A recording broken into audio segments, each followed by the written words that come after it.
గోవింద గోవింద.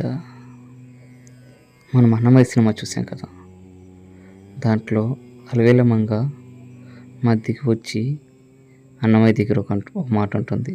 మోకవెల కోన దగ్గర అన్నమయ్య చెప్పులు వేసుకున్నప్పుడు ఆ చెప్పులు పారేస్తే ఒక మాట ఉంటుంది. ఈ కొండపైన ప్రతి వృక్షము ఓ మహర్షులతో సమానం, ప్రతి జలపాతము హరి హరి హరి అంటుంది.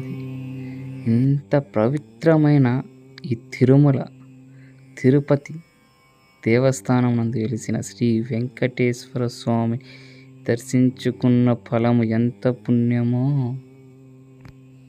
శ్రీదేవి భూదేవి సమేత శ్రీ కలియుగ శ్రీ వెంకటేశ్వర స్వామిని దర్శించుటకు కాలినడక కదిలి వచ్చిన జనము ఒక్క సెకండ్, ఒక్క నిమిషము ఆయన